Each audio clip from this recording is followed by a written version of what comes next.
On this week's episode, we talk about the Game Awards. Enjoy the show.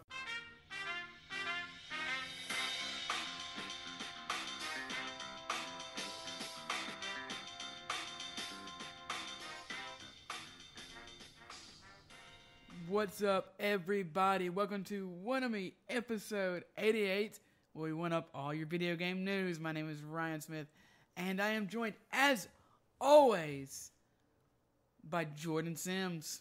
Hello, hello. How's everyone doing out there? I'm doing pretty well. I mean, I don't care about them. I mean, I don't know about them.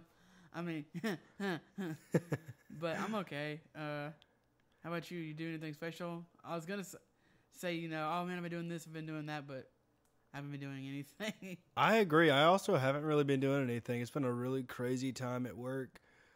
Currently, maybe I'll tell a couple stories about that later. You talking about the homeless man that was eating sun chips outside our apartment? Oh my gosh, yeah, that was an intense night tonight.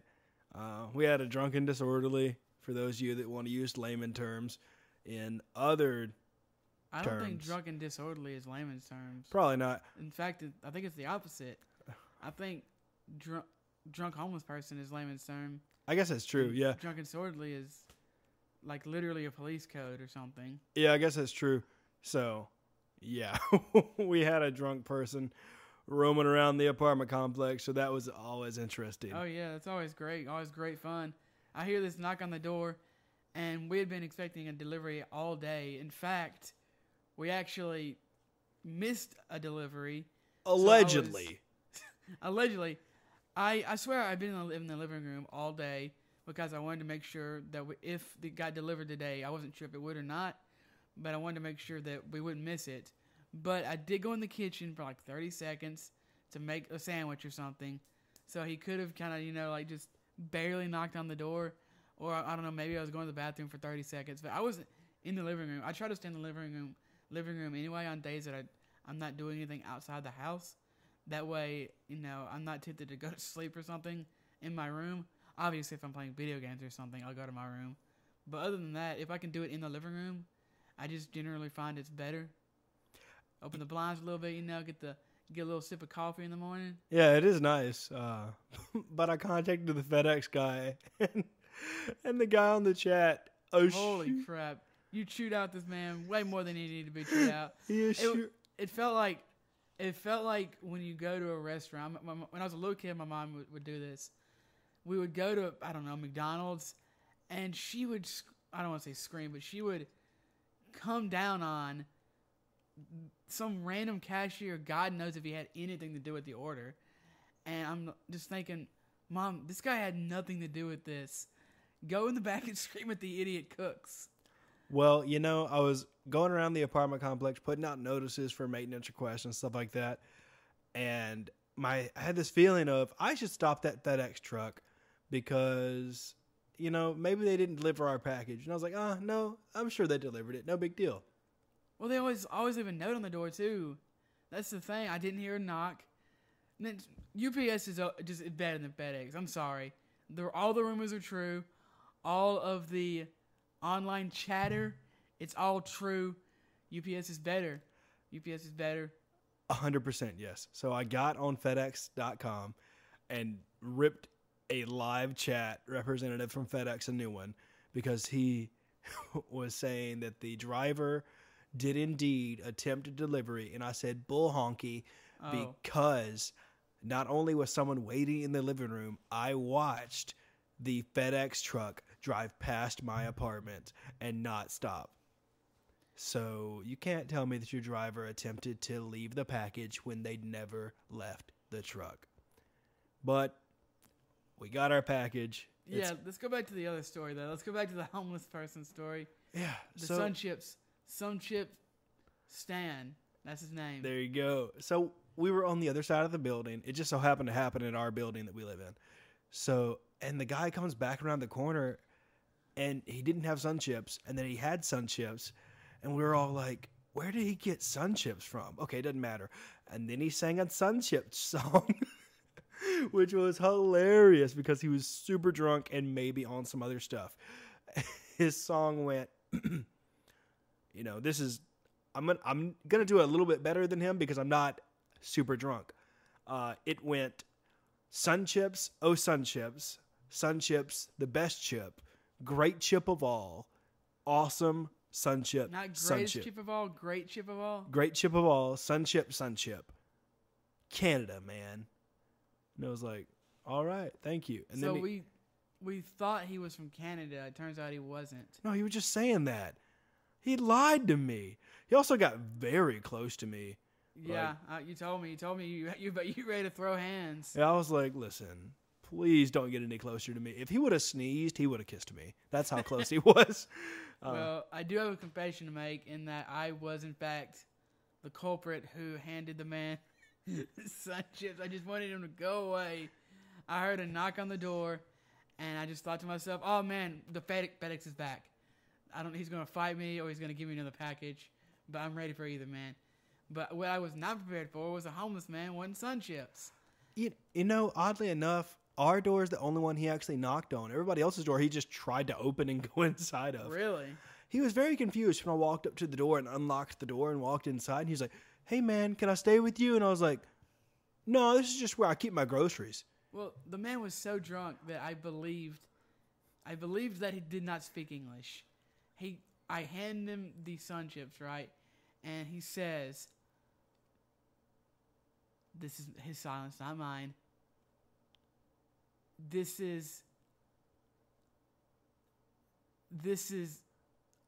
awesomely, man. And then he comes in like he's gonna hug me or something I'm not gonna touch him, but I'm like, you need to back up, and just shoved the door in his face. And apparently he was just sitting outside my door eating Sun Chips. Yeah, then he went to the other side of the building and just kind of sat in a ball, curled up on the side of the building. And it was really weird. But we got him taken care of. The police came and got him, and he's going to spend a couple nights in jail. He did blow a 2.75 on a breathalyzer test. So yeah, I don't know a lot, but I know that's a lot. Yeah. So it was an interesting night for me. I definitely got to have some adventures, and I already threatened you? Oh, yeah. So the police, they put him on top of the hood, not on the hood, but he was lightly pushed up against the squad car. They were checking his pockets and checking his backpack and stuff, and he was he's full of Sun Chips. Full of Sun Chips, which soaked up all the booze, I guess. Sun Chips and Natty Light, man. Yeah. So he goes, expletive you, man. You didn't tell me how you were going to call the cops. He's talking to you? He was just talking to all of us because it was me, a coworker, and an off-duty cop. Oh, my gosh. Two police officers, and someone else that lives in this building. That reminds me. When he was talking to me, he goes, after I give him the Sun Chips, and he says awesomely, he goes, the government, man, the government, it wants to come down on us. I'm just, all right, you got to go, man, bye. Speaking of that, he sang his own version of The Government Totally Sucks by Tenacious D. Oh, really? It's not exactly that, but he was just like, the government sucks, man. They listen to our voices, man, with chips in our head, man. What the heck? And one of his songs, I can't remember it, but the little ditty he did wasn't terrible. So maybe he's schizophrenic or something with talking about government chips. Man, it was intense, but I gave him some attention. So yeah, but anyway, the all cops he wanted was attention to Sun Chips and a place to stay. Yeah, he did try to get in our apartment. Yeah, so he did talk to the police, and he started cursing. F this, F that. You didn't tell me the police were coming. Yada yada. And the cop pretty much says, I told you would have left. Yeah, the cop was like, hey man, I told you to stop acting up. How about you just shut up? That was funny. The nice way of saying that. But yeah, it was a really funny night because me and a coworker just came back from storage, checking out some stuff for an event we're going to have this, I think Wednesday. And then the stuff wasn't in storage, so we were going to have to go to Walmart to get some stuff for the event. It's like a gift wrapping party. People can come and we'll wrap their gifts for them, or they can wrap them with us. And it's just a That's weird. Yeah, it is weird. It's a weird event. I don't like that. Don't do it. I mean, I'm not going to go. Maybe it'll be after I'm off work. But we just got another call. I don't know if I should be talking about all this. Yeah, whatever. It's fine. They don't know where I work. I don't know where you work now. That's true. So we just got a call before that, after we were coming back from storage, that an apartment door was open. And we're like, oh, okay. Maybe somebody broke in or something, whatever. And so we went and checked it out. Turned out somebody just skipped. They just left. They just left in the middle of the night. They left a Bible though. So maybe it was those. What are they, Jehovah's Witnesses? Mormons? Aren't there Mormons that live here? Yeah. Maybe the Mormons skipped out on rent. Oh, dude, that'd be bad for everybody. Man, that'd be intense. And then we got that call about, obviously the drunken dude. So it was a weird night for us. But yeah, my week's kind of been completely like that this entire week. It's been really weird. So. Wait, your week has been similar to a drunken man eating sun chips and singing about the government. So that's been your week? Yeah. All right. I've had some ups and downs. I finished The Office this week. Yeah, congratulations on finally finishing. Well, I'll say finally, but you didn't start it until, a couple months ago, maybe. True. But also, it started in 2005 or something, so finally. True. I did cry a little bit. I teared up a lot at the end. Those were really beautiful, tough last 2 episodes to watch. Oh yeah, I heard you over there. It was rough, man. I mean, I don't blame you. I cried like an actual infant when Michael leaves. I will say the best thing to ever. I was just getting over it a little bit, and still in my feelings about not, having any more of The Office, and they released the full version of Michael Scarn on YouTube. Yes, they did. That was perfect timing, and it was exactly what I needed. And that movie is amazing. Although there's not that much difference between what they show in this and what they show in the original episode. The only difference I would assume is that they had a few scenes in the original episode that weren't in the movie, but that were setting up the movie. Michael talking about how this is his movie and stuff. So they added an extra 5 minutes or so, probably, if that. But it's still worth the watch. For sure. Yeah, it's definitely something enjoyable. Man, that Wingstop made me very full. It was good though. It was good. But I love the part when Jim shoots Toby in the head and his head just keeps exploding. It's just the most obvious. It's a doll. It's a mannequin. It's a mannequin. They do it over and over again. Yeah, it is really funny. I also started the adventure into the world of politics. Oh, you're talking about Parks and Rec. Parks and Rec, baby. Finally, I say finally. I'm glad I got you to watch this, although I have to say you are not enjoying it like The Office. No. But I'm trying to tell you, trying to tell Jordan, it took him, I don't know, 10 years, 5 or 10 years for someone, I should say, to convince him to watch The Office. Probably longer than that. He just hated it. No, I hate Dwight. No, Michael's stupid. It's not funny. And I got him to sit down and watch it, and I got him to watch the first 2 seasons, and he fell in love with it. So I'm not expecting him to have the same reaction, but I mean, I don't like Parks and Rec as much as The Office. I think objectively.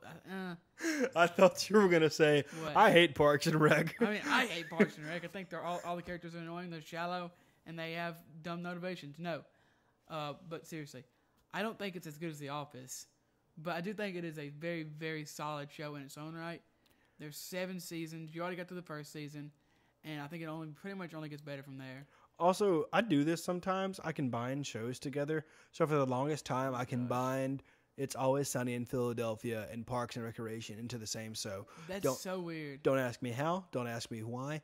I don't know. I just put them together. Like, combined characters, combined genres, combined all of it together in one. Here's the weird thing, right?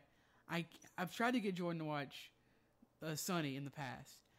He doesn't want to watch it. Okay. We'll be watching, I don't know, some show that's not that.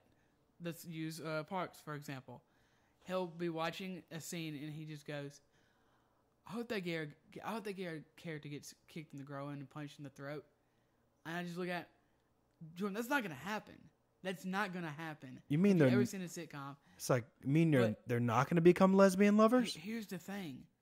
That kind of stuff happens in Sunny, but he won't watch Sunny. I mean, now that you tell me it's very strange. There's throat punching, groin grabbing lesbians in sunny Philadelphia. I don't know if there's that exactly. I'm going to watch the show. But there is an episode where people pretend to be crippled in order to get their way. That's pretty funny. The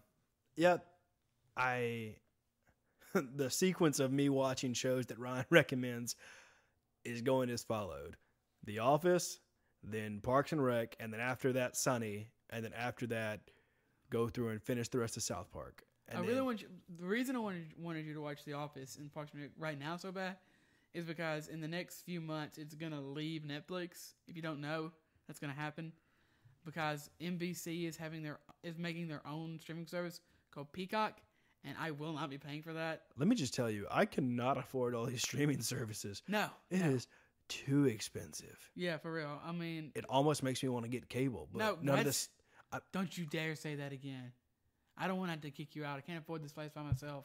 Fair enough. Fair enough. Oh man. What? Nothing. I was just thinking about how absurdly stupid it is to even buy cable nowadays. Somebody told me that the other day. They're like, "Hey, can you get DirecTV to contact me?" Call them yourself. That is not part of my job description. I'm sorry. Yeah, that's really weird. I mean, it's kind of strange for anyone under the age of like 35 or so probably to have cable at all. Oh, this person was like in their 80s. Why can't they call? I don't know. That's very strange. They didn't want to talk to them. You got to do that yourself, man. Exactly. It's like, listen, man, you gotta call DirecTV yourself. I'm not doing it. But what are your thoughts on Parks and Rec? I guess so far, it's grown on me. I was really. It's almost like you were balking at the fact that it wasn't The Office. No, I don't like this. This is about politics. I mean, I will say I will be 100% pissed if by the end of the show there is not a damn park in that pit. I will be so pissed. They're going in the right direction. You know, they got the community garden with the marijuana and the carrots. So that's a great episode. That's one of the better episodes in the beginning season. It was a good episode. I will say that I'm still stand by the fact that I will be pissed if there is not a park. Even if it's a little park. I'm not going to tell you. I don't want you to tell me. Skate park, little park, real park, adult park, doesn't matter as long as it has a slide. What's an adult park? Like just a bigger slide and a bigger jungle gym. That's it. Like a theme park? No, just literally a bigger park. Okay. A taller slide, normal length, normal separation between monkey bars, a kaleidoscope. Nope. It's called a merry-go-round. Kaleidoscope? A merry-go-round for adults. It's just bigger stuff for adults. Well, have you been playing any video games or any new video games at least?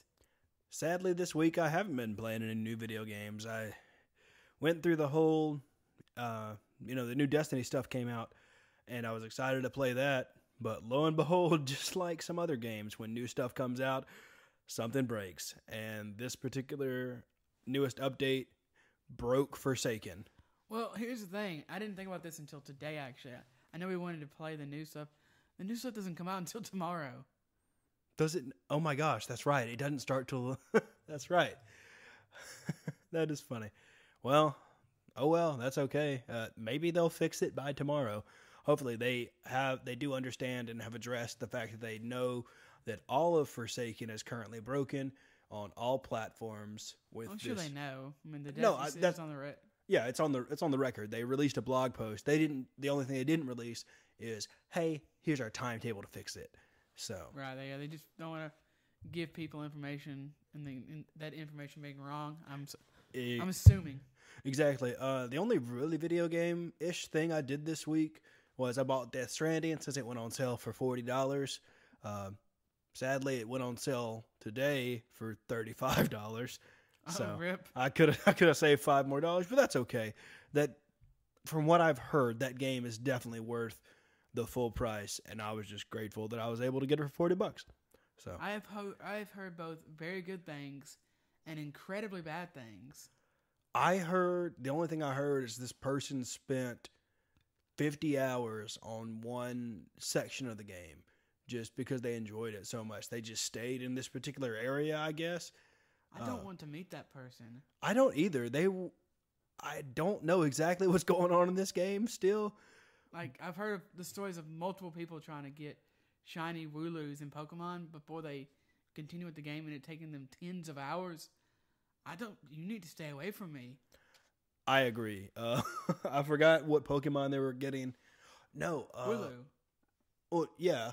But this was a different case. Same concept, though. The fact that this person spent, I think it was our friend, Ike. I think they spent 25 or 30 hours getting a shiny before they even got to the first town or whatever. Yeah, like after they got their starter. My gosh. Well, I know you can't get a shiny starter. Yeah. Apparently. So I guess that's why, but still, Oh, jeez Louise. I'll pass on that one. They randomly posted about it on Facebook, and I saw it, and I was like, oh my goodness. Man, no thank you. That is That's not intense. for me. No. That is not for me. Me neither. Excuse me. As far as myself, I picked Ori and the Blind Forest back up. I got to a point where I'm starting to adore that game. It feels so good. I'm getting more abilities to play with. I've got a double jump, a dash, an air dash. I maybe halfway through the game or so. And man, it's so pretty as well. There's a scene where a couple hours ago, probably from where I'm at currently, where you trigger an event where a bunch of water comes rushing up, and that water, some of the best looking water I've seen in video games. Period. One of our friends that isn't necessarily, I wouldn't call them a gamer, but when they beat I would this, never call anyone a gamer. That's too rude. Yeah, I can see how being called a gamer to some people might be considered rude, but The G word. Yep, the G word, capital G. So, this person that doesn't normally play video games a lot contacted me and said, "Hey, have you played this game? I think it's amazing." And I was like, "No, I haven't played that game yet, but I've seen it." And they said, "This game is beautiful. The music," they pretty much gave it a 10 out of 10. And that was surprising coming from someone that isn't really someone that plays video games very often. And so I said, okay, I'll check it out. Why not? And, fast forward a couple months later, and it's on Game Pass. Game Pass. Yeah. You got to get a swear jar out where you put a nickel in it every time you say Games Pass. We'd have a lot of extra money laying around. So, yeah. It's great. I downloaded it. I'm looking forward to playing it. If you like Castlevania, if you like Metroidvanias or platformers or something, knock my mic. I think you're gonna love this game. It feels amazing to play. Like I said, I would compare it to the Bloodstained that came out earlier this year, which I think is a great game. But this is for sure better. That's saying something because Bloodstained is aesthetically pleasing.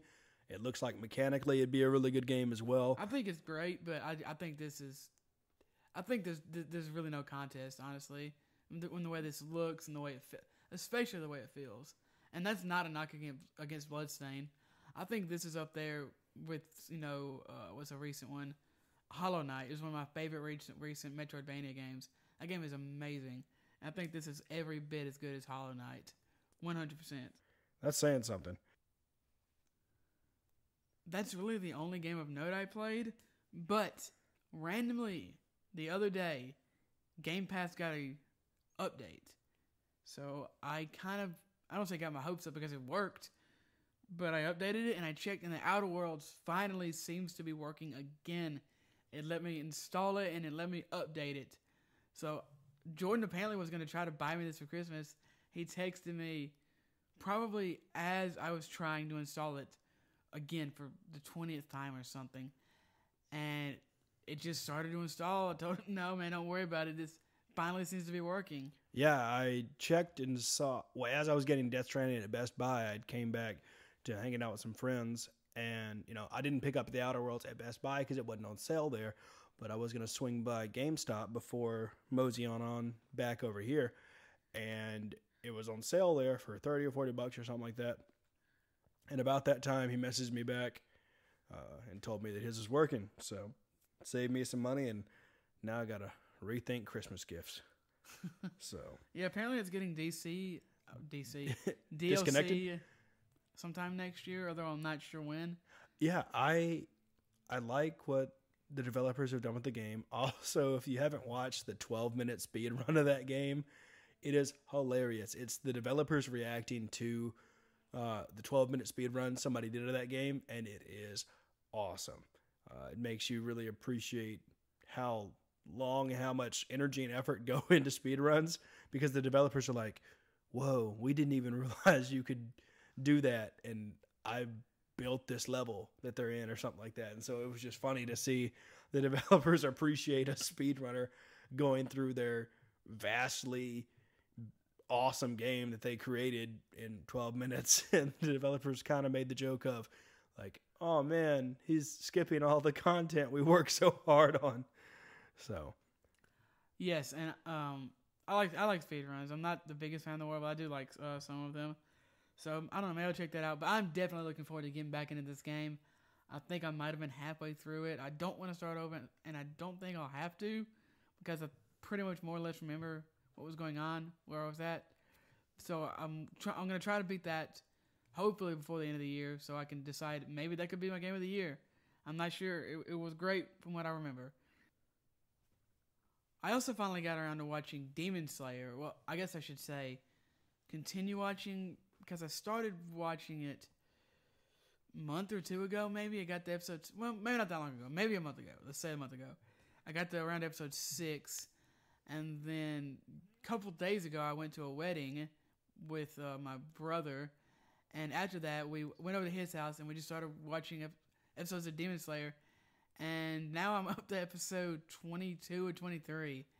That show is amazing. all I know is I don't want to call her a little girl, but she looks like a young girl. She can change her size. That's what it is. That's one of the reasons. Okay. She looks so Small. Sometimes she is very small. Got it. Okay. That's all I really know about the show, and that's all I really got to say about it. I can't decide if I want to watch it or not, but maybe I will. You should 1,000,000% watch it. Wow. Okay. It's fantastic. It's the best. It's the best new anime that I've seen since Hero, probably since My Hero Academia. That's saying something. I'd say it's probably if it continues being as good as it is, I'd say it is on the same level of My Hero Academia. I am absolutely loving it. The music is amazing. The animation and the character design, the world itself is beautiful. It has very bold colors that just pop off the screen, and the lines that I don't know what it is. It felt like the line work or that they use around the characters is really helps it come off the screen. It's a very distinct art style. The action is absolutely incredible. When the choreography, I really love hand-to-hand combat, and that's not what this is, but it is done as well as some of the best hand-to-hand combat I have seen. Some of the effects that they use, for example, one of the characters, he doesn't use water, but his sword has a water technique when it shows water when he uses this technique, and the water looks so good. It's almost like an old school type art, like the classic wave, and I don't even know where you see that. The big tsunami that you see, but it's brought to life in such a way that it's so good, and it's funny, and it's sad. It's kind of like in Yu Yu Hakusho, where sometimes the demons aren't all bad, and sometimes the humans may not be all good. That's saying something. I really love Yu Yu Hakusho. I love Yu Yu Hakusho. That's one of my favorite shows, probably. Really good. Part of me really wants them to get the gang back together and re-release that using modern technology because that would look awesome. That would look cool. But back to Demon Slayer. I really, really cannot say enough about this show. I can't say anything bad about it. The only thing that I could say that's bad about it is there was half a second where I thought that they were going to do some butt pulling where somebody kind of pulled an ability out of nowhere. But I rewatched the scene and that's not really what happened. So I have nothing bad to say about this show. Go watch the show. I don't want to spoil anything about it. It's absolutely one of the best out there right now. Hands down. That's awesome. Those are some very high praises for Demon Slayer. It's fantastic. And then after that, I want to get back to Dr. Stone. I want to get back to My Hero Academia, Haikyuu, and then I want to start Fire Force. That's a good one. If you can get past the random sprinkles of fan service, it's a really good story. And it has to be really bad to bother me. It's not bad. It's just it's fan service that kind of happens out of nowhere. Nice. That's the best. And it kind of doesn't make any sense. And then it kind of feels as if they're doing it to stay relevant, even though they have a really good story. They were like the biggest new anime though. Yeah, which is kind of weird because they don't need to do the fan service. It kind of just feels as if they're just doing it so that they stay relevant, even though they have a really good universe and an awesome story to fall back on. They're just doing their random, long, drawn-out acts of fan service for no reason other than to just make somebody's lips wet. Nice. And then also, I've been reading some comic books. I think I finished the Thor God Butcher arc. That's such a good story. If you like comic books, you should read that. And then I started Immortal Hulk. I've been meaning to read this for a while now, and then I think it won IGN's best new superhero comic book of the year or something. So I only read a few issues, but I really, really like that. It seems like it's going to be kind of like Thor, not strictly black and white. There's some gray in there, and I'm really, really enjoying that as well. Nice. From what I've heard, Thor God Butcher is really good. Yeah, I want to move on to, since I finished that, I want to move on to Unworthy Thor and Jane Foster Thor. Those are both really good. Unworthy Thor is probably my favorite Thor line out there. Awesome. It is, man, it's phenomenal. You should ask Cody what he thinks about Thor. He's got some opinionative thoughts. Knock my mic again. I'm over here knocking my mic all night long, man. Just punching it, man. Like Chris Brown did Rihanna. But I was going to say rest in peace, but she's not dead. Oh my gosh. Not for lack of trying. Man. Let's move on. We don't have a lot of leaks and sneak peeks for you, though, unfortunately. We just got what looks to be a Pokemon story. And one more thing. What's the deal with this Pokemon? Pokemon Twilight Wings is going to be set in the Galar region. It's going to be an animated series. And it's going to be a 7-episode series. And you just reading this straight off the press release over here? That's it, man. Straight from Pokemon.com. It is going to be coming out January 15th, 2020. It kind of gives me the vibes of Pokemon Origin. What's the other one that came out? The Pokemon Origin. And Pokemon... Oh, dang it. One of them came on YouTube, and the other one came... Pokemon Origin, that's the one that had red and blue, right? Mm-hmm. Yeah. I can't remember what the other one was called, though. It had all kinds of regions and characters from throughout the Pokemon. It's Pokemon. It's like a Pokemon short story or something. It's on... Let me check. I'm actually curious. It's on their... I think it's on their YouTube. It is on their YouTube because... Pokemon... What would you look up? I'm just going to the Pokemon channel. Pokemon Alternate. Because it should be... Show, maybe? Maybe. Let me see what it's actually called. Because it should be on there. Pokemon... Okay, so Pokemon Origins is... That's the one that we were talking about that has... It shows the story of not Ash, but it shows the story of actually Red and Blue. Mm-hmm. Yes. And then there is...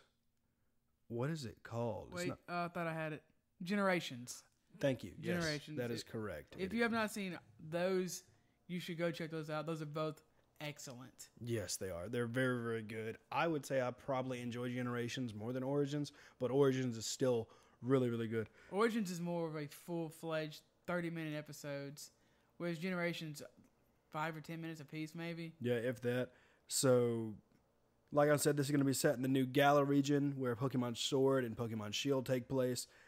And you will be able to go on this journey that's going to be 7 episodes long, which I thought it was going to be more/less, but 7/less. Yeah, I thought it was going to be maybe 12, but also part of me thought that maybe they'd only release 4. So 7 seems like a good middle number. Okay. And then unfortunately, we do have some sad news. Screen Rant has reported that the studio behind the Sonic the Hedgehog redesign has shut down. I know. It sucks. It does suck. They did such a good job. They really did. VFX Studio MPC Vancouver. Oh, man. That's a long name. That's almost like a JRPG name. Maybe that's why they shut down, because the homeless guy that was their CEO just, had to run. He loved Sunships too much. The guy that said he was from Canada. He might be homeless now because he's out of a job. That's right, because he left, and that's why they shut down. Apparently, they won an Academy Award for Life of Pi. Dude, they did the Lion King remake, which, I didn't really want to see, but it looked really good. It looks very visually stunning. True. I also didn't see the new Lion King remake. They did Blade Runner, the new Blade Runner. They did Guardians of the Galaxy, Jungle Book. This is a very obviously talented studio. So I don't know why would they shut down. It didn't give a reason. Okay.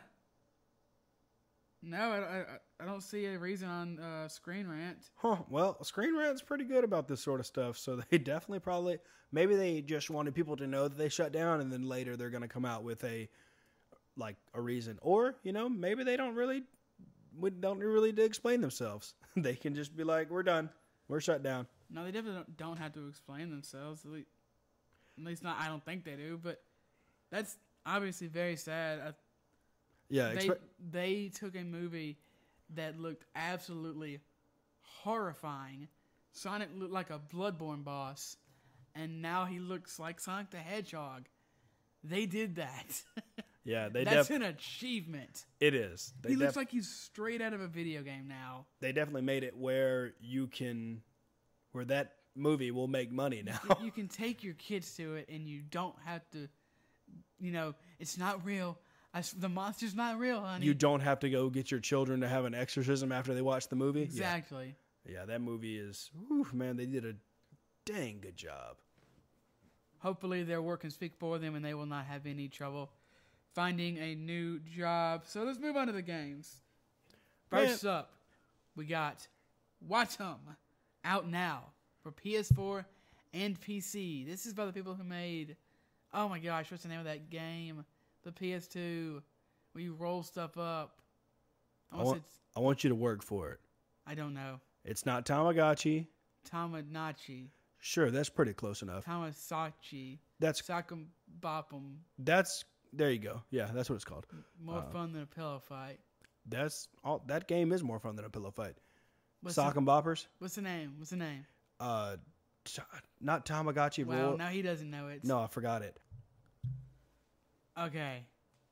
To my shame, we have had to cut it to look up the name. It is, of course, Katamari Damacy. We were kind of close, but not really. We said names that sounded kind of like Japanese names. That's true. It's close. And I'm assuming that's a Japanese name. There you go. Although I don't know. I really did enjoy playing that game back when on PS2. I haven't played the newest one yet.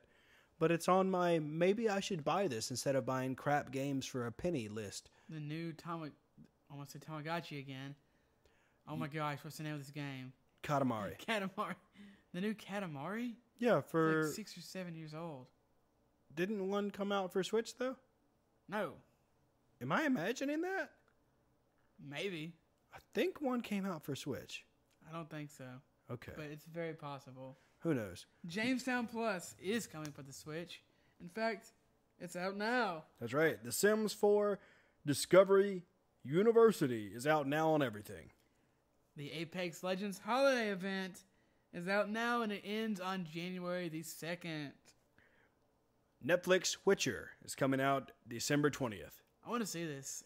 I know it's not based on the games or the book necessarily, but it's kind of everything smooshed together. Yep. I think. And obviously you can watch that anywhere you can enjoy Netflix.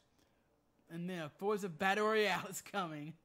Out now, it's a free DLC, and it's going to be featuring 72 players, or drivers, or cars, or whatever you want to call them.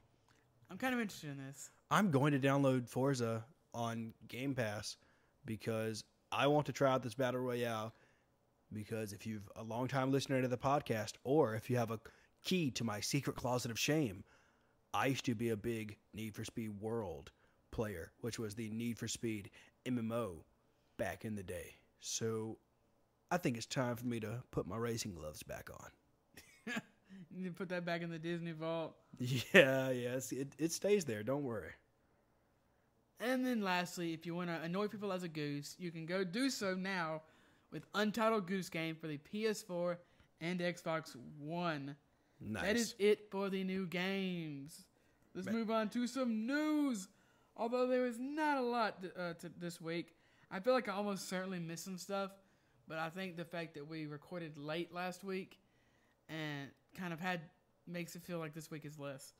Yeah. Pretty much the only thing we have besides what we already talked about is the Game Awards stuff.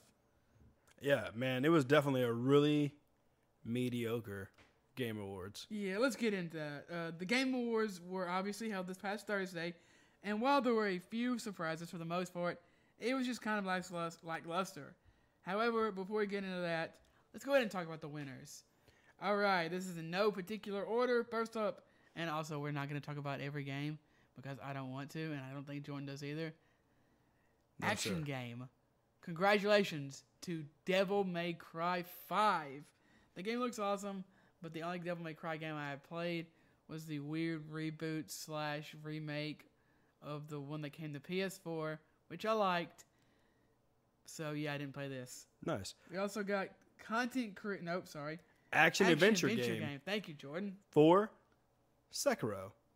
So yay, Sekiro. Congratulations, Sekiro. I will say that game is beautiful. I keep knocking my mic, I swear. It doesn't pick it up. Now we know. It picks it up. It picks it up. Yeah, Sekiro is a beautiful game. It really does look sweet as far as the action and the adventure. I still don't know what Action adventure? action adventure game is. It's Sekiro, man. It's action and there's an adventure. That's it. I guess. And then Shroud won Content Creator of the Year. I heard that he was not even watching the Game Awards when they announced that. That sounds just like Shroud. That's pretty funny. Family Game of the Year. You want to guess what company won that, Jordan? Was it Nintendo, or Nintendo? Because that was the only company that was even nominated. Nintendo. Correct. Luigi's Mansion 3 took home the gold. Nice. For fighting game, this year's winner was Super Smash Brothers Ultimate. That game is fantastic. I need to pick up a couple more of the DLC. I don't even have Banjo. I got to get Banjo. For some reason, I don't know when I bought this, but I guess I have the DLC fighter pack thing. Yeah, you do. Maybe you tell me that multiple times. Then, the Game Awards Game of the Year was... Ting!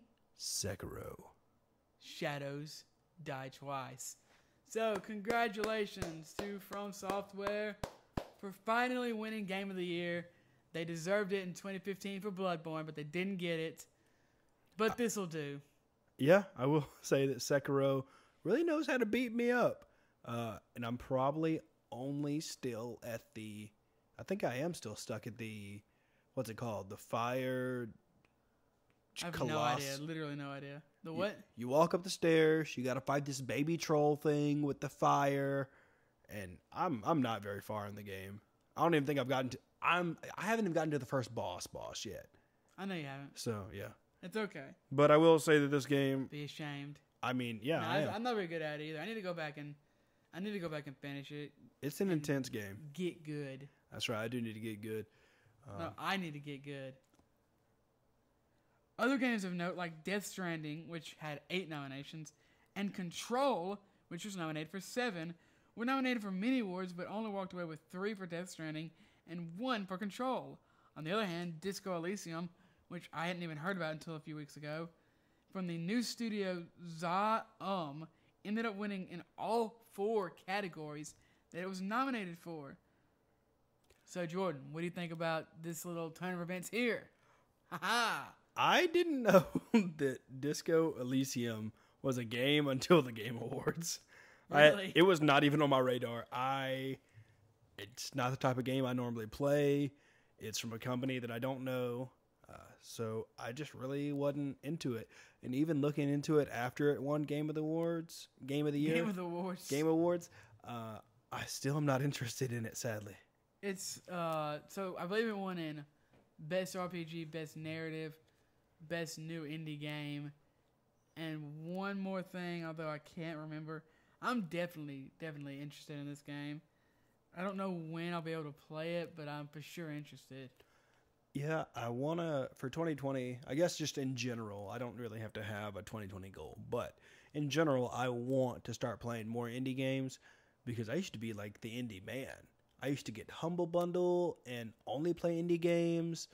I really enjoyed playing Terraria. That's kind of a mainstream game now, but I played it back when it was in beta and such, and I've always really enjoyed the little gems that are indie games. And now it kind of seems hipster to say that you like indie games, but whatever. I kind of disagree. I kind of think the opposite. Because Really? I think indie games have kind of become mainstream in a way. I mean, Shovel Knight, Hollow Knight, that's another night game. This Disco Elysium is probably going to sell a lot of copies because it won. But thanks to the Switch and used to the PS4, and then even before that, Xbox kind of Summer of Arcade and all that, indie games have become somewhat mainstream. They're not just the little titles that you find that you have to dig through to find. Sure, they're not Call of Duty. They're not going to sell 15 or 20 million copies. At least not usually. But if you're an enthusiast in any way, if you're paying attention, you're going to notice the Untitled Goose Games. You're going to notice the Limbos. You're going to notice, I don't know, I almost said Minecraft. But they're not what they used to be. And that's really, really good. But yeah, you should definitely get back into playing them because there's so many good ones, especially if you're a Metroidvania fan. I don't know if you are or not. Indies kind of made me a Metroidvania fan. I used to be a pretty big fan of Metroidvanias, and I will say that I miss playing the 15 to 20 hour games, and I need to get back into that because lately it kind of seems like a drag to play anything that's 40 and 50 hours just because that's a lot of a time to invest. And That is a lot of time. I don't want to say I don't like those games, but most of the games I play are not that long. That's a long game.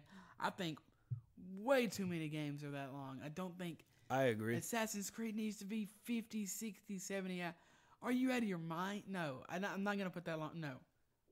Yeah, there's a game that I wanted to play, but I decided not to because I read a review on it. I think it was called Greedfall. Greedfall. Yeah, it was, I think it's 40 or 50 hours. I've just heard it's not that good. And the review pretty much was saying how they stretched 5 to 6 hours worth of good gameplay across 50 to 60 hours. And why did they do that when they could just made an awesome game that was 5 or 6 hours that was really good. But instead they stretched it and made it that long. People tend to inflate time, like you inflate a game. Time that you put into a game into quality, much like open world or RPG. Every game that's been released for the past 7 years has been an open world, 40-hour RPG experience. Quit. Yeah. Quit it. We don't need it. If it doesn't need to be that game style, Assassin's Creed did not need to be that. It just didn't. I mean, I don't think anyone in their right mind is going to argue that Assassin's Creed Odyssey and Origins are better or are not better than Assassin's Creed Odyssey. I don't even know, Rogue or whatever. Oh, yeah. But just make a good, tight 10 to 15 hour experience. Uncharted is that. The Last of Us is that. I'm not the biggest Last of Us fan. I'm gonna try to give it another go, but I miss those kind of games, and they still exist. I'm not gonna be one of those people. Oh, the sky is falling, but I would like some more. Spider-Man was a great. It was 10, 15 hours. Fantastic game. One of the best games of the year last year, and it did not overstay its welcome. Before we move on to this other segment, what other things that they announced at the Game Awards, I wanted to go back and talk about this Death Stranding and Control thing. More Death Stranding. I was kind of surprised that it didn't win more. Me too. It's definitely one of the, I want to say, mysterious horses, Trojan horses maybe, that... Wait, what'd you say? It's kind of one of those what? Mysterious horses? Mysterious horses. Mm-hmm. Yeah. Oh my gosh. And do you want me to elaborate? I guess. So it's still one of those. I really thought it was going to come in and sweep house.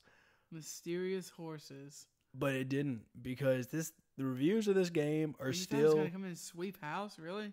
I thought it was at least. I would have been very upset. I thought it was going to win Game of the Year. I would not have been surprised. I'm so glad it didn't. I'm so glad that Sekiro won. The categories Sekiro did win in, though, were, what is that crap? Score and music. Mads Mikkelsen won Voice Actor of the Year, whatever you want to call that.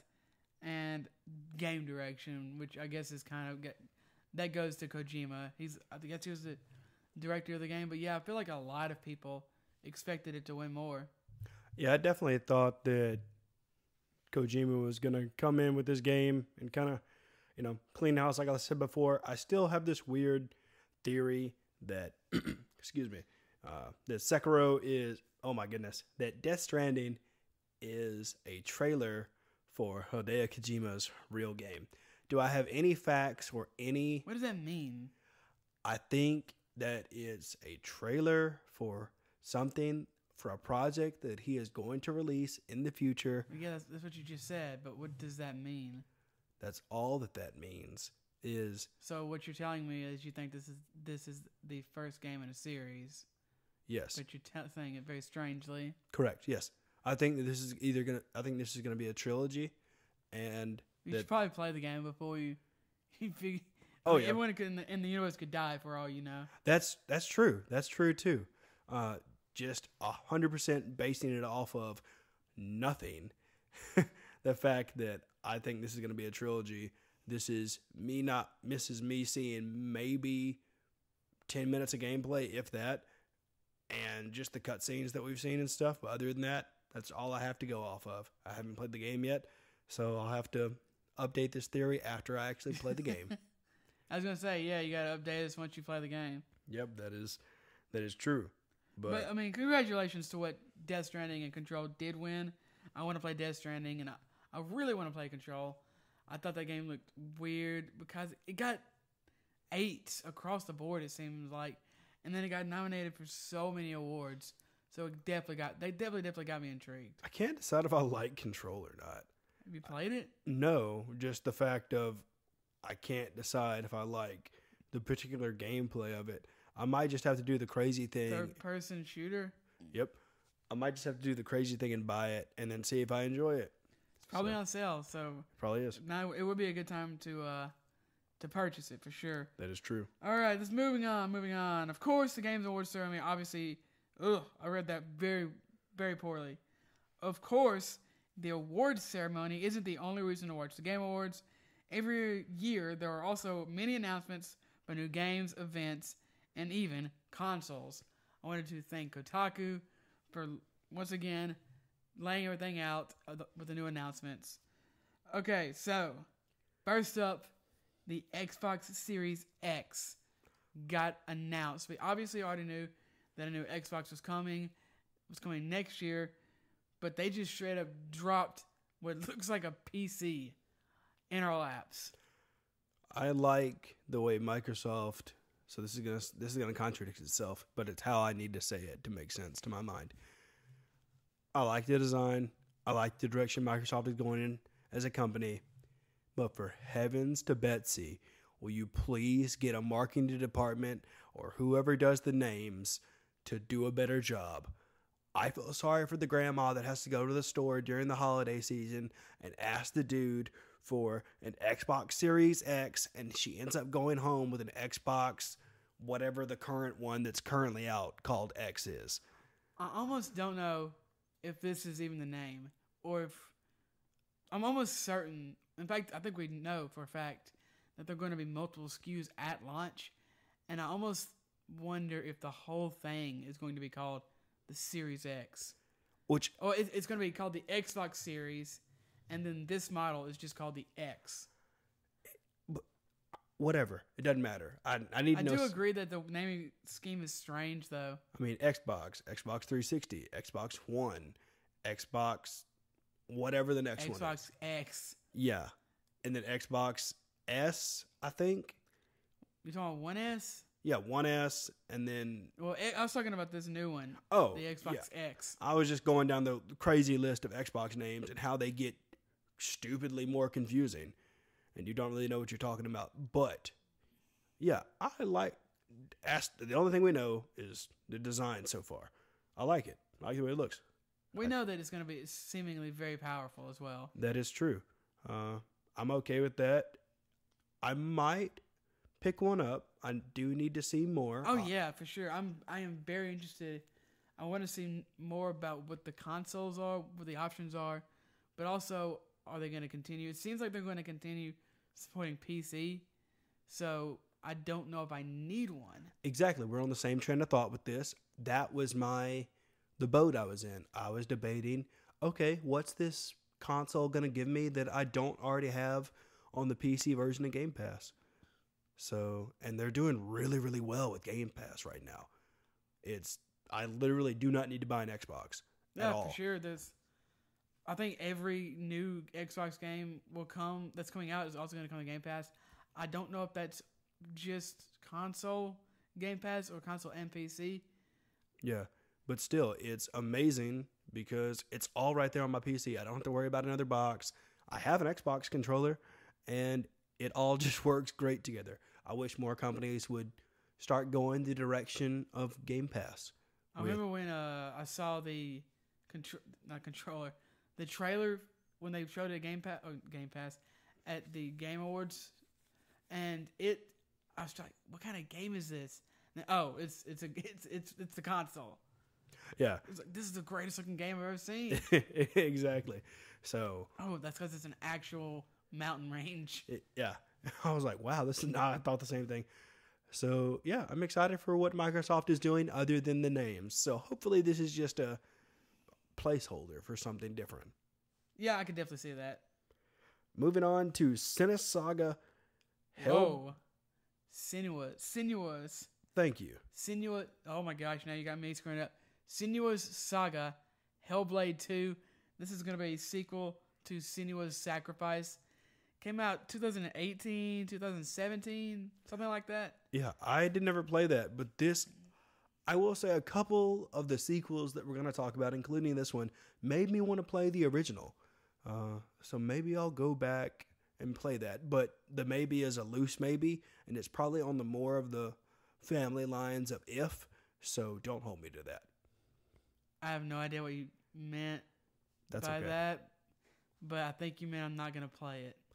That's what I'm leaning towards, even though it is interesting. This looks really cool. I think it looks like really metal and grungy and a little disturbing too. Looks also, the graphics are kind of incredible. I'm sure that the game won't look quite that good. It does say, I think the big thing this year was in-game footage. Everything said in-game footage. But I never played the first one as well. I am interested in it. I don't know. I think if I played the second one, I would want to play the first one. It's a very story-heavy, third-person kind of action game with very with very heavy mental. I don't say mental awareness, but mental disease as a factor in the gameplay. You hear voices. You kind of experience grief. And I'm sure this is going to have something similar, although this looks much more angry, I guess would be a good way to put it. Next up, we have news on the first confirmed PS5 game, Godfall, which is what they're calling a looter slasher. Which sounds kind of interesting, I will say. I definitely like the little bit of combat we've seen. It's only probably 2 seconds. Yeah, if that.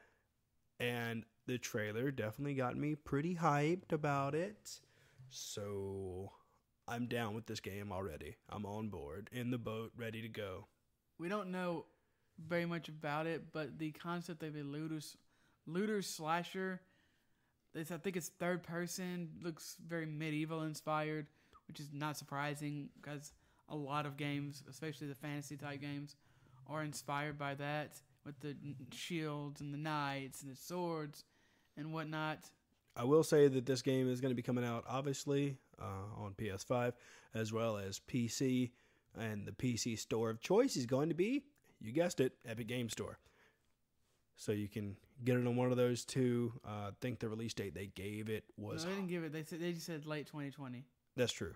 So that's the... If they gave the release date, that'd be giving away some pretty key information about the PS5. True. I think, yeah. I guess that is what they threw on it. It was just, this is the particular date or time period for that. So I like what I've seen so far, and I'm excited to get more information about it. You ever play Bravely Default? I haven't. I really like the way it looks, but it's one of those that I don't think I'm going to actually play. I really enjoyed the first one. I never played the second one, though. So this is called Bravely Default 2, but there was Bravely Default, and then there was Bravely Second, which I thought was going to be a sequel to Bravely Default, but I guess not, at least not maybe a direct sequel, because Bravely Default 2 sounds pretty direct.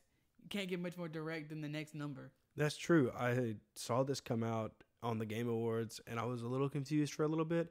But maybe I thought it was an inside joke or some kind of story connection that I didn't understand because I never played the first one. What do you mean? I just thought that maybe they were... Because I knew there was a second one, like Bravely Default, the second. Right. But then this... Bravely Second. Yeah. But I just always called it in my head Bravely Default 2. But then this and the... and the information they were giving out called this Bravely Default 2. So maybe I just thought that this was, just some kind of bridge I didn't know how to get over because I never played the first one. Or maybe it's a callback to something in that. I'm not really sure. I really appreciate these games because you don't really get a whole lot of games like them. They're kind of an old school type turn-based combat system. The art style is very unique. It's very chibi, which once again is something you don't really get a lot, at least not in mainstream games. It's just old-fashioned in a way that I can appreciate. It makes me kind of nostalgic. I definitely really enjoy the way the games look. I like the art style, and that's, all I can really say about it other than the fact of, I once upon a time enjoyed turn-based games. I enjoyed the way Weird West looked. That game it tickles a bunch of fancies for me. One of my favorite comic book series, I think it's safe to say that it is my favorite comic book series, is called The Sixth Gun. It's a fantasy western, and that's kind of the loose title. I have dubbed it Cthulhu Western because that's kind of what it looks like. Yeah. So it's one, I don't want to demean it by calling it comic book style art. That's fine. Darkest Dungeon has what I would call comic book style art, and that's one of the best looking games of the past 5 years. So this is checking a lot of boxes for me. Art I like, Western, and Cthulhu-nisms, fancy-sisms. Fancy-sisms, what is that?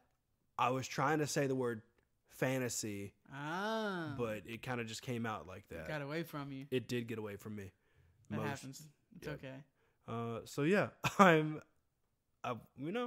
still don't really know exactly what's going to be going on.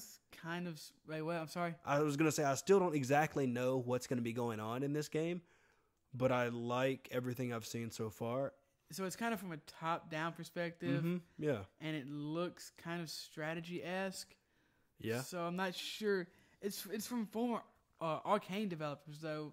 They made Dishonored and Prey, and they are very much not top-down strategy games. They are both first person oriented games. So I'm not really sure where they're going with this.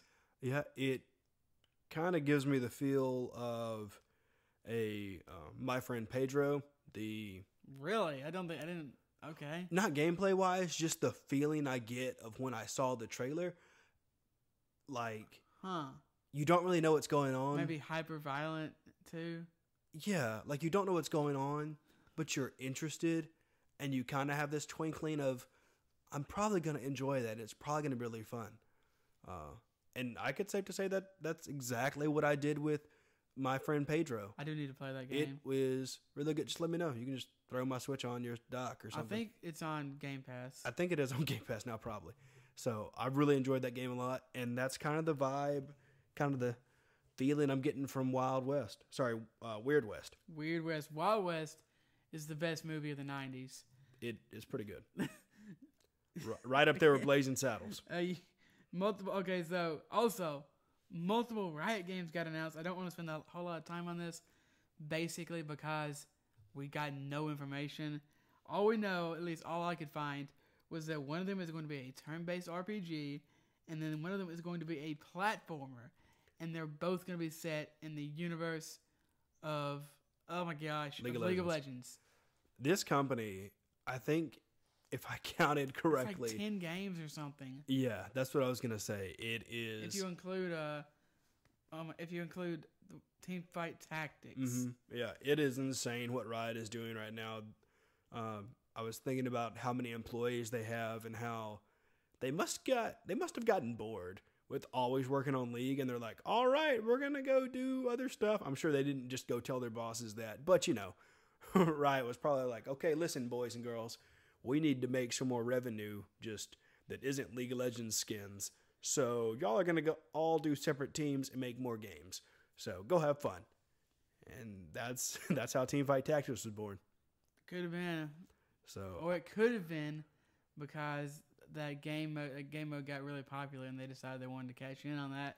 That's also a true point. We also got Dark Alliance, which is going to be coming out fall 2020 for PC and console, which is a spiritual successor to Baldur's Gate Dark Alliance. I don't know anything about that, so I'm not going to try to even touch it. Prologue, which is going to be from the creator of PUBG, which is not a sequel, and it's not a shooter. Once again, we got about 2 seconds of this, so we know nothing about that. Ori and the Will of Wisps got, I guess, a release date confirmed for March 11th. There's going to be Control DLC on the 26th of March. Gears Tactics will be available on the 28th of April, and Ghost of Tsushima will be coming out in the summer of next year. Super hyped about that game. This game is, the more I play video games, the more I think that, maybe I should just throw away my entire life, tactics, and just go be a robot samurai. Samurai. Yep. It doesn't seem like that bad of a life, Just do it. Just got to be a samurai. But this game looks superb. I like the way the cutscenes look. Sucker Punch is a great, great developer. The last game they made, I think it was Infamous Second Son. Yeah, that came out 2014, 2015. Oh my gosh. That was almost, I feel like it was a launch window game for the PS4. That was so long ago. Man. But it seems like they're still doing awesome work with Ghost of Tsushima. So Sucker Punch does not usually disappoint, so I will be waiting that with bated breath. That is true. It seems like every year there's more and more Civilization copies.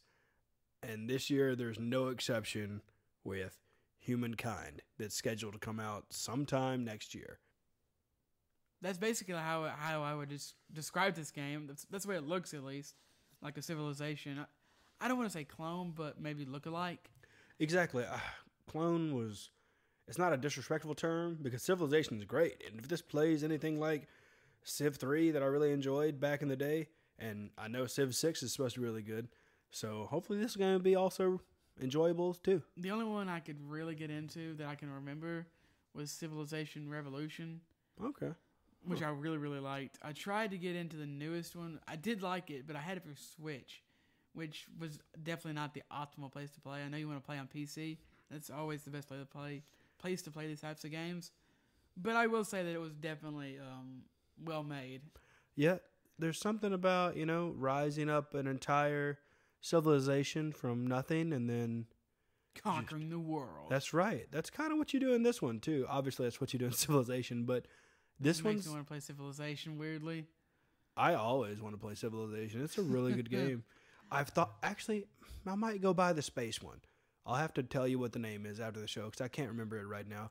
But there's one that's kind of like Civilization in space. It's not made by the Civilization company, but I think there is one though that is made by the Civilization company as well that came out 4 or 5 years ago. Gotcha. Okay, cool.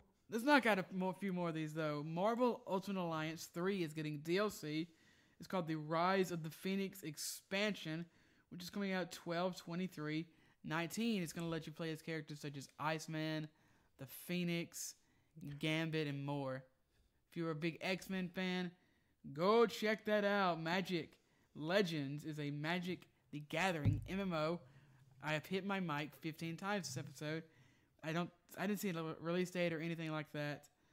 I will say that the trailer looked pretty, but I don't play Magic and I don't play MMOs. Yeah. Nakahara Blade Point is a Sekiro-esque game that looks pretty juicy. It looks kind of cool. It looks very Sekiro.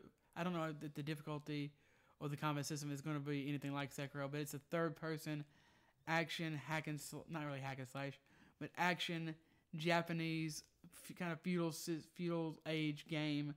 If you're interested in that, I didn't see a release date or anything, but you can go check out the trailers to all these. Most of these have trailers. Also, 9 to 5 didn't look that interesting. It has a kind of funny trailer though. I'd go check it out. I don't know if we got any gameplay or anything. I can't remember, but I don't really even want to spoil it. Go look up the trailer to 9 to 5. No More Heroes. It's worth that. True. No More Heroes 3 gets a really weird trailer. Yeah, another weird trailer. But that's going to be coming out in 2020. This trailer made me want to go play the originals, as did the second one that made me want to go play the first one. So I guess this is the universe telling me that I need to go play No More Heroes. I never played any of these games. Dude, I'm kind of surprised that Travis Touchdown isn't in Smash. I was thinking that too the other day. Why put him in Smash? Why I wouldn't not? be surprised because was the second one Nintendo exclusive, Or is it just the third one? I think the third one's going to be I'm not sure. Nintendo exclusive. I'm not sure on that, honestly. It starts out, this trailer, once again, I would go watch the trailer if you're interested in this.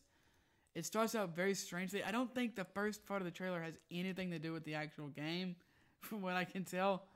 The first part is this super weird anime thing with this weird kind of disturbing creature and this little boy. And then all of a sudden it's just No More Heroes. Yeah, it was just like, oh, that's cool. That's interesting. The next one is going to be Sons of the Forest. It's a sequel to The Forest. I thought people hated that game. I love that game. Never played it. Randomly somehow ended up watching somebody play it for 5 hours one day. Excuse me. Fell in love. Never bought it myself because it's much more fun with friends. But, could never get schedules to line up to play it. I didn't even know it was multiplayer. I might be making that up. But I hope it's multiplayer. It should be. Nice. But Sons of the Forest looks just as good as the first one.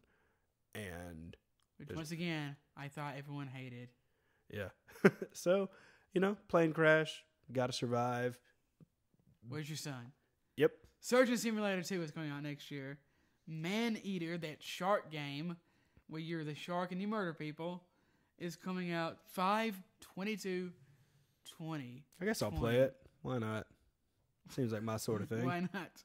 And then the second most hype announcement of the show, The Wolf Among Us 2 has been revealed that it's not dead. I jumped up and cheered. Hallelujah. I freaking love The Wolf Among Us. It's a noir detective fairy tale story where you play as the big bad wolf and you're a detective. It's so good. I don't know okay, so confession time. For years, I thought The Wolf Among Us was a company that was telling their version of Wolverine from Marvel in their own words. What? Yeah, I thought it was a Wolverine story from a different company that wasn't Marvel for some reason, because Marvel for some reason let them get away with that. And that's what I thought that game was this whole entire time until now. The Wolf Among Us is based on a comic book series called Fables, I think. And I think that there's also a straight up Wolf Among Us, but I think that might be based on the game. I'm not sure. I love this game. It's one of the better Telltale games. And it was free, not the second one, but the first one was free recently on Epic. The second one's not out yet. Well, yeah, true. Duh. The first one was free on Epic recently. Really? Mm-hmm. I think it's still free. It's still free. I want to go check that out because I played it on Vita, and that was not the best place to play. Yeah, I think the Those first games one's are not optimized for Vita. I think the first one's still free, as well as The Escapist is free on Epic Store right now. Cool. So. But yeah, I was so excited because if you don't remember, the creators of this game, whose name is escaping me, just like everything else today, got shut down. The makers of Telltale Games, the makers of Walking Dead and all the other Telltale games, obviously. Very sad to see them go, and I was kind of heartbroken because we were promised a second game and never got it. So it is very exciting. Hopefully, for my sake and theirs, they will go find. They have hired former Telltale people who worked on this game, people who wrote this game. They'll use the same actors, the same director, whoever, because the first one is so good. I know everyone loves The Walking Dead, and this probably didn't sell as well as the Batman one, but it's so good. Just, I implore you, if you like these types of games, go play The Wolf Among Us. And apparently, it's free on Epic, so no reason not to. And the last game of the Game Awards. The most hype game. I know I was excited about The Wolf Among Us, but it's nothing compared to this game. The Fast and Furious game, May 2020. I can't even remember what this game's called. It looks so bad. It legitimately looks like a PlayStation 2 game. As the internet does when something stinky and stupid comes out, they dig, and they dig deep. With this game, this looks like a copy of the Vin Diesel Wildlands game that came out for the PS2, and this game looks terrible. They closed the show with this game. They brought Vin Diesel and Michelle Rodriguez. Oh my!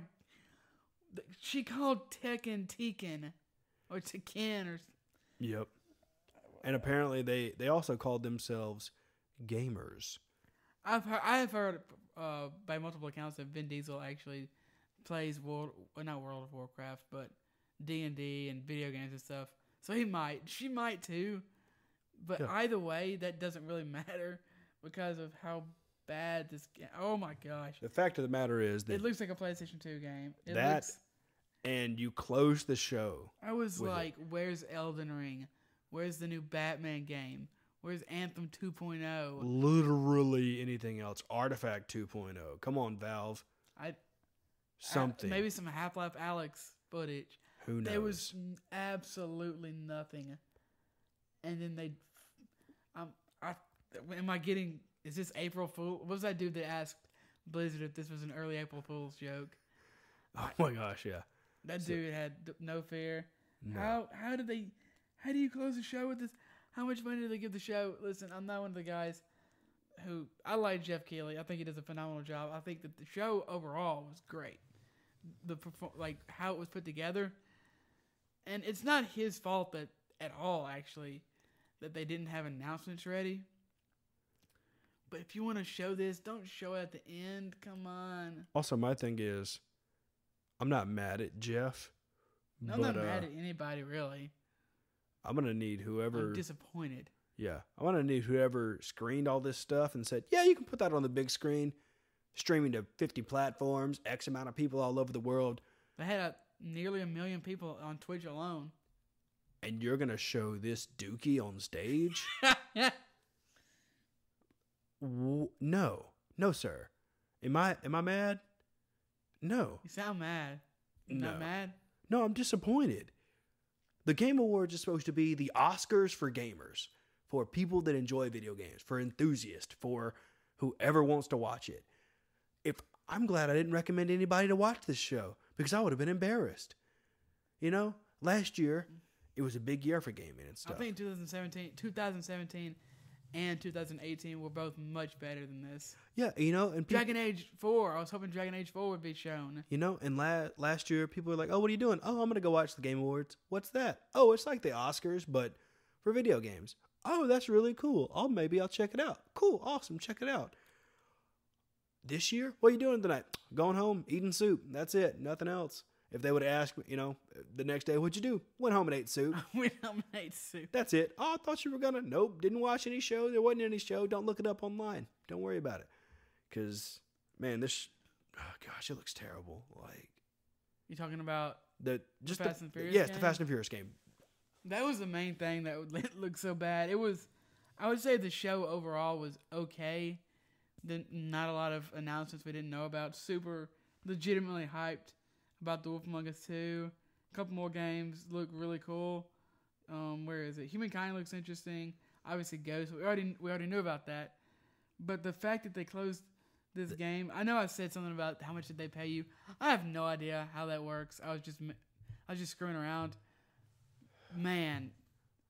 But the fact remains that this looks awful. It looks, I thought to myself, okay, this must be some kind of alpha.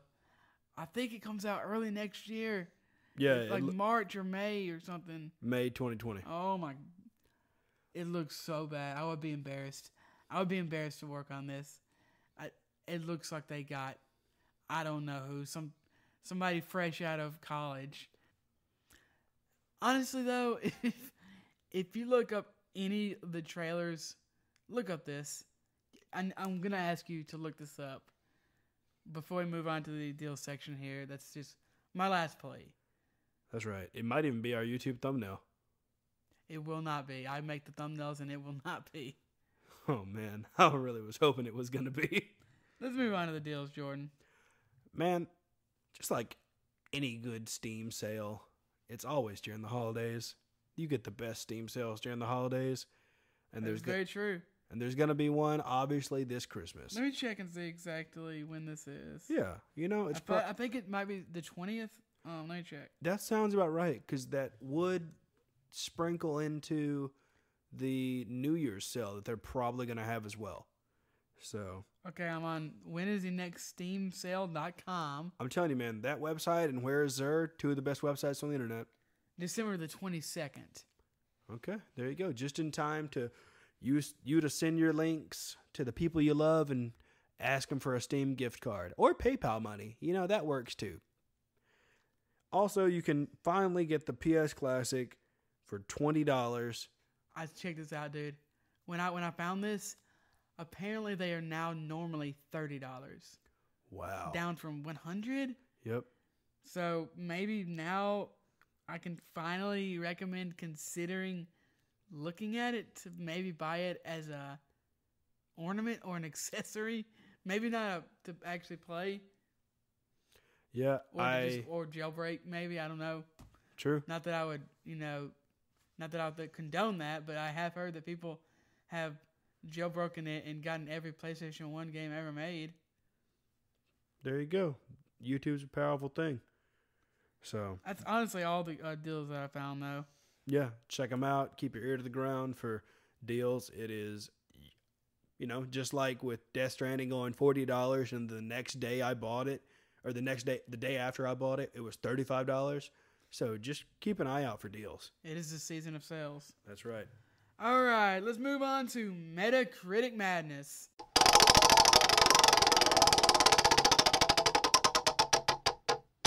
this week, it's going to be Halo Combat Evolved. Do your thing, Jordan. Thanks. Ranked 65 out of 300, which released in 2001 for the original Xbox.